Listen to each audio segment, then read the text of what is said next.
வணக்கம் உறவுகளே. நலமா வளமா வளமோடு வாழுங்கள். பாமரனுடைய பார்வையில் பகவத்கீதை 2வது அத்தியாயம் 4வது பதம் மற்றும் 5வது பதம். அர்ஜுனனுக்கும் பகவான் கிருஷ்ணருக்கும் நடைபெறுகின்ற உரையாடல், அதன் தொடர்ச்சி இன்று காண்போம். இன்று அர்ஜுனன் பேசுவது பதம் 4. அர்ஜுனன் கூறினான், எதிரிகளை கொள்பவரே, மது எனும் அரக்கனை அழித்தவரே, எனது பூஜைக்கு உரியவர்களான பீஷ்மர், துரோணர் முதலியோரை போரில் எவ்வாறு என்னால் எதிர்த்து தாக்க முடியும்? நியாயமான கேள்வி. மதிப்பிற்குரிய ஆச்சாரியர், குடும்ப முன்னோடி, இவர்களை எப்படி எதிர்த்து என்னால் போரிட முடியும்? எதிரிகளை கொல்லக்கூடிய கிருஷ்ணா, மது என்ற அரக்கனை அழித்தவனே மதுசூதனா, இதை எப்படி நான் செய்யறது அப்படின்னு அவன் கேட்குறான். ஏன்னா மதிப்பு மிக்கவர்கள் குடும்பத்தின் முன்னோடிகளும் ஆச்சாரியர்களும். அவர்கள் எது செய்திருந்தாலும் சரி, கோபமாக பேசியிருந்தாலோ கொடுமையாக நடந்திருந்தாலோ, எப்படிப்பட்ட சூழ்நிலையும் எதிர்த்து செயல்புரிவது என்பது தவறு. அதை இந்த இடத்துல சுட்டி காட்டுறான். ஏன்னா வார்த்தைகளின் மூலமாக கூட அவர்கள் நம்மளை தாக்குவதற்கு உரிமை உண்டு. அதை ஏற்றுக்கொள்ள வேண்டியது நமது கடமை. அவ்வாறு இருக்கும் பொழுது எப்படிப்பட்ட கொடூர செயலாக இருந்தாலும் சரி, நான் எப்படி எதிர்த்து போரிடுறது பகவானே அப்படின்னு பகவானுக்கு ஒரு தர்க்கத்தை வைக்கிறான். எப்படி வைக்கிறான்?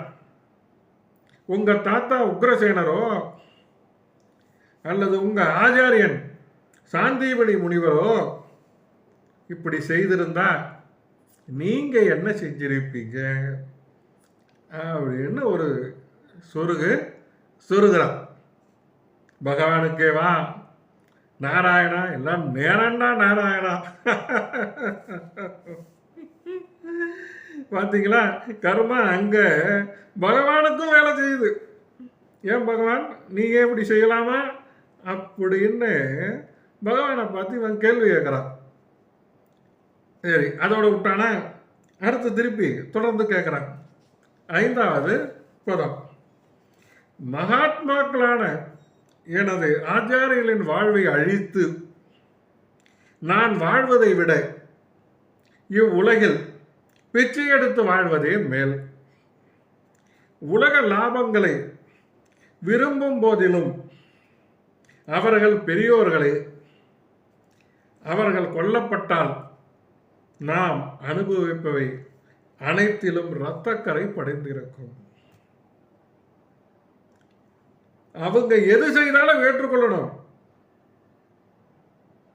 லாப நோக்கோடு பௌதிக லாபம் எண்ணம் கொண்டு அவங்க வாழ்ந்திருந்தாலும் சரி, அவர்களை கொன்று நான் அடைய வேண்டியது என்ன? அதுக்கு நான் பிச்சை எடுக்கலாமே. ஏன்னா அந்த பாவக்கரை நாம் அனுபவிக்கக்கூடிய அனைத்திலும் படிந்திருக்குமே பகவானே அப்படின்னு அவன் கேட்குறான். ஒரு விஷயத்தை தெளிவாக தெரிஞ்சுக்கணும். சாஸ்திர நியமங்களின்படி பகுத்தறிவை இழந்து வெறுக்கத்தக்க செயல்களை செய்யும், அது போன்ற செயல்களை ஈடுபடும் ஆசிரியர் ஆனாலும் அவர் நிராகரிக்கப்பட வேண்டியவர். பகுத்தறிவுனா என்ன அப்படின்னு கடந்த பதங்கள்ல பார்த்துருக்கோம். அதை இழந்து வெறுக்கத்தக்க அருவறுக்கத்தக்க அக்கிரம செயல்களை ஈடுபடும் பொழுது அவர்கள் ஆச்சாரியனாக இருந்தாலும் சரி நிராகரிக்கப்படணும் அப்படின்னு சாஸ்திர நியமங்கள் தெளிவா எடுத்து காட்டியிருக்கு.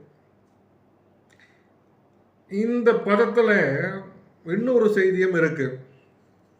துரியோதனனுடைய நிதி உதவி, துரியோதனனுக்கும் நிதி உதவி, இதனை பெறுவதால் மட்டுமே துரோணாச்சாரியாரும் பீஷ்மாச்சாரியாரும் அவனது அக்கிரமங்களுக்கு சாதகமாக துணை வேண்டு அந்த துணை போக வேண்டிய ஒரு கட்டாயத்துக்கு ஆளாயிட்டாங்க.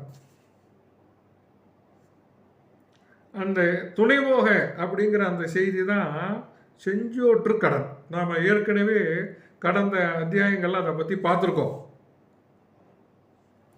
துரியோதனுடைய நிதியினால தான் இவர்கள் வாழ்கின்றார்கள். அதன் காரணமாக அவர்கள் பகுத்தறிவை இழந்து அக்கிரமான செயல்களுக்கு, விரும்பத்தகாத செயல்களுக்கு உடனாக துணை போனதன் காரணமாக சாதகமாக துரியோதனனுக்கு சாதகமாக வாழ்ந்தார்கள். அதான் உண்மை. அப்படி இருந்தாலும் பகவானே, அவர்கள் என் மதிப்பு மிக்கவர்கள் அல்லவா, நான் எப்படி அவங்களை கொல்ல முடியும் அப்படின்னு கேட்குறான். ஏன்னா அவங்க மதிப்பை இழந்துட்டாங்க. வழிபாட்டுக்கு உரிய ஆச்சாரியர்கள், குடும்ப முன்னோடிகள் அவர்களுடைய பகுத்தறிவு இழந்து அருவருக்கப்பட்ட செயல்களுக்கு துணை போனதுனால அவர்கள் அந்த ஸ்தானத்திலிருந்து இறங்கிவிட்டார்கள். ஆனால் அர்ஜுனன் அதை மறக்கவில்லை. அவர்கள் ஆச்சாரியர்கள், குடும்ப முன்னோர்கள், இப்படிப்பட்டவங்களை நான் எப்படி கொல்றது, இவங்களை கொண்டு நான் வாழ்ந்தேன் அப்படின்னா நாம் அனுபவிக்கக்கூடிய எல்லா விஷயத்திலையுமே இரத்தக்கரை படிந்திருக்குமே, இதுக்கு பேசாம பிச்சை எடுத்துட்டு போயிடலாமே பகவானே. சாஸ்திர நியமங்கள் படி அவர்கள் வாழவில்லை. அதே இடத்தில் மதிப்புமிக்க வழிபாட்டுக்குரிய பெரியோர்கள், முன்னோர்கள், ஆச்சாரியர்கள், அவர்களை கொல்வதால் நமக்கு பாவம் என்ற கரைதானே சேரும். ஏன் பகவான், இந்த இடத்துல நீங்க இருந்தா என்ன பண்ணுவீங்க அப்படின்னு பகவானை பார்த்து கேள்வியை கேட்கிறான். அடுத்து இதோட போறானா, இன்னும் கேள்வி கேட்கிறான். அதான் அடுத்தடுத்த பதங்கள்ல அடுத்தடுத்த காணொலியா பார்ப்போம். கீதையின் உட்பொருள் சுருக்கம் 2வது அத்தியாயம் முழுக்க முழுக்க கீதையுடைய சாராம்சம். அது மட்டுமல்ல, சர்வம் கிருஷ்ண அர்ப்பணம், பகவானே அனைத்தும் அப்படிங்கிறத நிரூபிக்கக்கூடிய விவரமும் இந்த அத்தியாயத்தில் தான் இருக்கு. அதனால தொடர்ந்து இதில் வரக்கூடிய நிகழ்வுகளை பொறுமையாக சிறு சிறு காணொளிகளாக ஒவ்வொரு பதமாக எடுத்து பார்ப்போம் வரக்கூடிய காலங்களில். அதுவரை உங்களிடமிருந்து விடைபெறுவது என்றும் உங்களோடு பயணிக்கும் சக பயணி மதுரகவி கோபாலகிருஷ்ணன், காயாரிலிருந்து. உங்களுக்காக நான் என்றும் உங்களோடுதான்.